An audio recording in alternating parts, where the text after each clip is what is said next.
Welcome to your Algebra 2 Lesson 4.7 on completing the square. So today, your objective is to be able to solve quadratic equations by completing the square. Okay, so we've got x squared minus 8x plus 16 equals 25.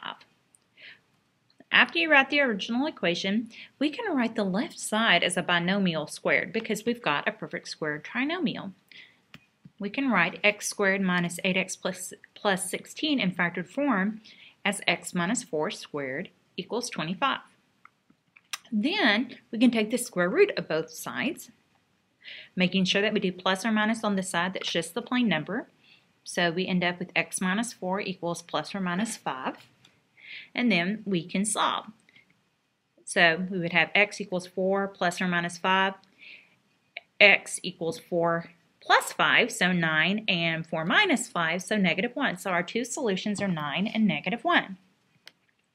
In example 1, the trinomial x squared minus 8x plus 16 is a perfect square because it equals x minus 4 squared. Sometimes you need to add a term to an expression x squared plus bx to make it a square. The process is called completing the square.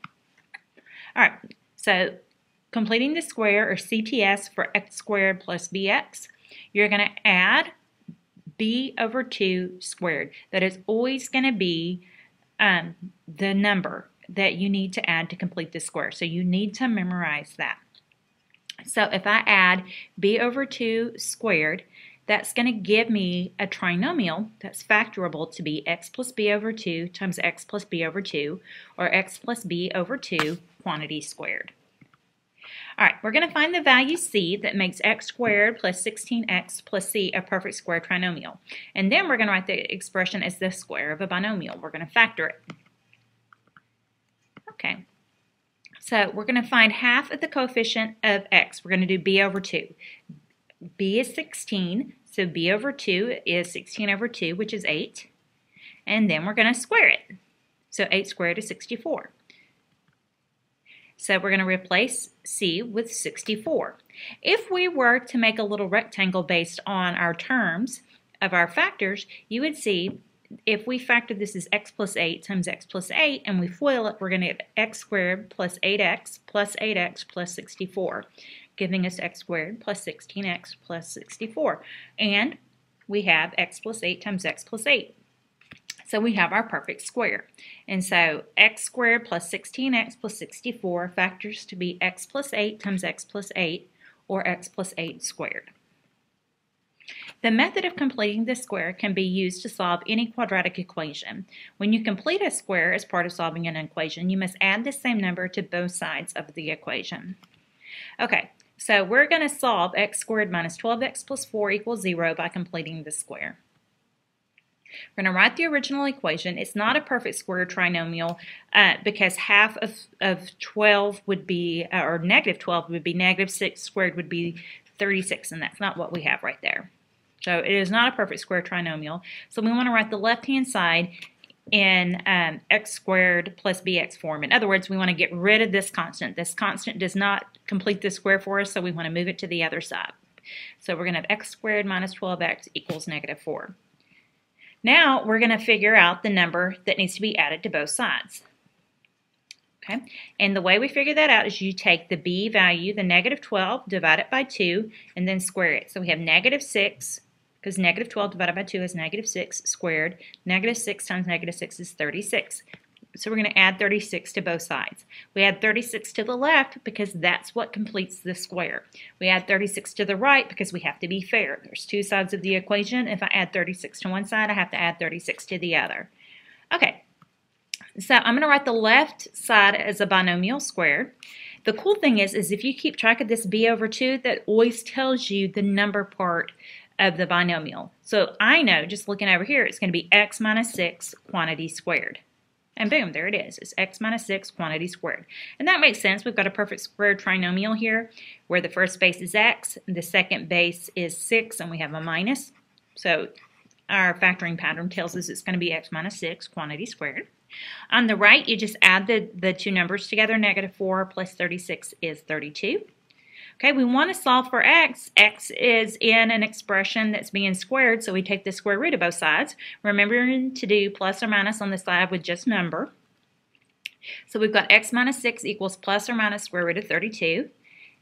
Solve for x, add 6 to both sides, and let's put it in simplest form. We need to simplify square root of 32. Square root of 32 equals square root of 16 times square root of 2.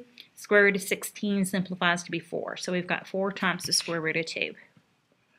So our answer is going to be 6 plus or minus 4 times the square root of 2. We do have two answers here, 6 plus 4 square root of 2 and 6 minus 4 square root of 2. You're welcome to write it as two separate answers, or you can just put x equals 6 plus or minus 4 square root of 2.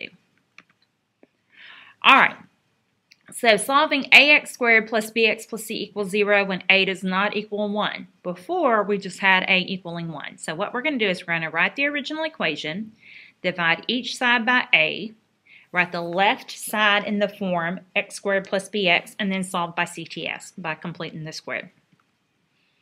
All right, so I've got 2x squared plus 8x plus 14 equals 0. I write my original equation, and then I divide by 2. I divide by the coefficient of x squared. So if I divide everything by 2, I get x squared plus 4x plus 7 equals 0. Remember, 0 divided by 2 is just 0. All right, so now I begin the process I had before. I subtract 7 from both sides, and then I'm going to add 4 over 2 quantity squared. So 4 over 2 is 2, squared is 4. So I'm going to add 4 to both sides. All right, so I want to factor the left-hand side. That'll factor to be x plus 2, because I have a positive 2 right here. My b over 2 is positive 2. So x plus 2 quantity squared equals negative 7 plus 4 is negative 3. Okay, so now I need to take the square root of both sides. So I'm going to have x plus 2 equals plus or minus the square root of negative 3. You can go ahead and subtract 2 from both sides. See if you can simplify your square root. We sure can, because we've got negative on the inside of the square root, so we need to rewrite this in terms of I. We need to put our I out. So we're going to have negative 2 plus or minus I square root of 3. So you do have two solutions there, negative 2 plus I square root of 3 and negative 2 minus I square root of 3. Okay, along with solving equations, one thing that Complete the Square can help us do is writing the equation of a quadratic function in vertex form. So if it's in standard form and you want to write it in vertex form, you want to get it in y equals a times x minus h squared plus k form. All right. So here we're going to write y equals x squared minus 10x plus 22 in vertex form, and then we're going to identify the vertex. So we're going to write the original function, y equals x squared minus 10x plus 22. Okay, we're going to prepare to complete the square by subtracting the kicking the 22 out.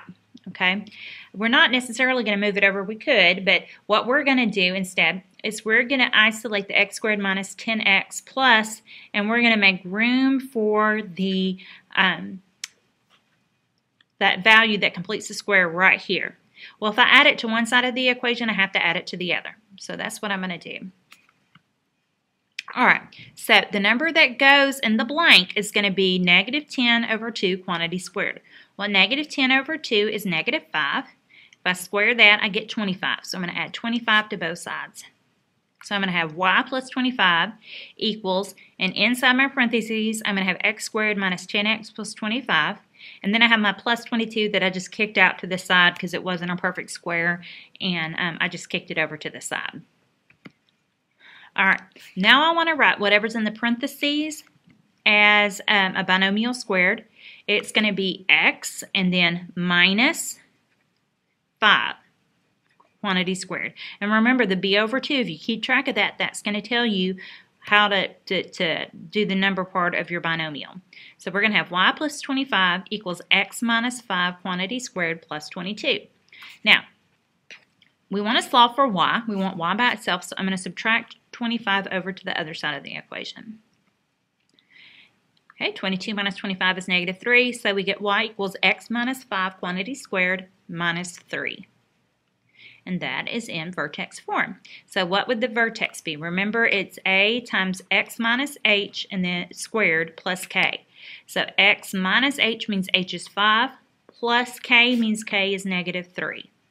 Okay, so the vertex is 5, -3. And the vertex form of the function is y equals x minus 5 quantity squared minus 3. Okay, guys, that is it for your examples. If you can't do the problems to try on your own, try going back and watching the examples again, this time just really watching and listening since you've got everything written down. And then try the examples again or come see me, but make sure you've attempted those problems to try on your own before you come to class. Thank you so much for taking such good notes and watching your video, and I am excited to see you in class. Have a good day.